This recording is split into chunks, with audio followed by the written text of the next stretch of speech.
Hi, I'm Levy, your friendly neighborhood Chibi Leviathan, and today I'm going to be recording a D&D recap for session 6 of the Shifting War campaign. So at the end of the last session, we were still in the Candy House.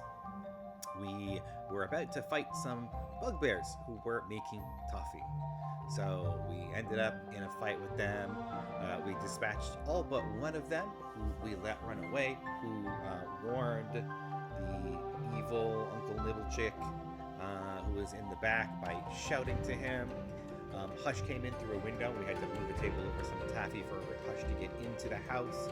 We tried to get past this giant ogre-like baby, and in order to do so, we needed to give them candy. So we gave them some of the toffee. We got some candied apples outside the middle of the house from some dryads, and we gave him some of the chocolate eggs that were found next to the chocolate cockatrices. I think there was another option of us going into the basement through the bottom of the house to get some other chocolates or sweets, but since we had the chocolate eggs and we wanted to proceed, we gave them those instead.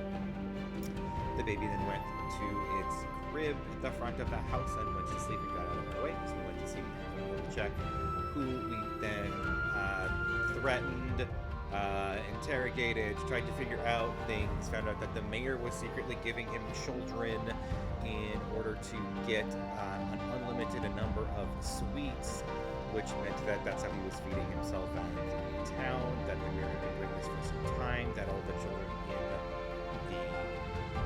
chocolate cockatrice barn were ones that were sacrificed by him. Phil was still alive and not yet killed, so we threatened him, fought him a little bit because he didn't think that we were a threat. Then once we took him down to a certain threshold of damage, he decided that it was in his best interest to listen to us, bartered a deal with us to return the children to normal, return Phil to us, and flee this place and never come back, and we would let him go.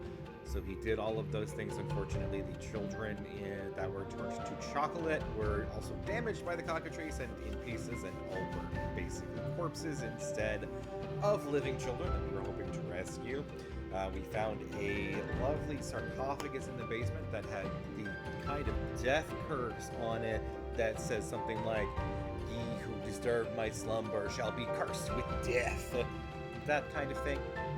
Little Chuck took the Drake with him that Phil had been keeping. Phil was upset about this, so we took Phil home to his parents, who then agreed to supply the caravan with food, since they are like a large bakery. The mayor is then making some kind of announcement that they're going to hang some orc sympathizer in the morning. So the group goes and finds their way to bed. We all rest for the evening. It's at this point, I believe, that Hush and Kilgore actually try to take the guard out to find the house. They decide not to sleep for the night, as when we had arrived in town, we had also talked to the captain of the guard, who was also at the Adventurers Guild with us. My character Rick had tried to explain to him everything that was going on, but due to some low rolls he didn't believe, so he needed the proof. That's why he was being taken out by Kilgore and Hush this very night. Unfortunately, they also rolled low on some of their survival checks and did not find the house. So they still did not believe us when they came back. They tried to investigate, or interrogate Phil, I should say, and it went unsuccessful, as the child was not useful in doing so. The next morning, the mayor did attempt to kill the orc sympathizer, and Mako decided that he was not going to let that slide, and so used fire magic to burn the rope that was hanging the man. This caused the captains of the guard to attack and put both Kilgore and Mako into prison. They were now prisoners for starting a riot and attacking the mayor, even though they had no intent. Well, Mako had no intent of killing the mayor, simply of freeing the person who was claimed to be an orc sympathizer. But Kilgore said something along the lines that the mayor is eating babies and charged the stage, and so they took that to mean that both of them wanted to kill the mayor, so it kind of escalated past where it ended.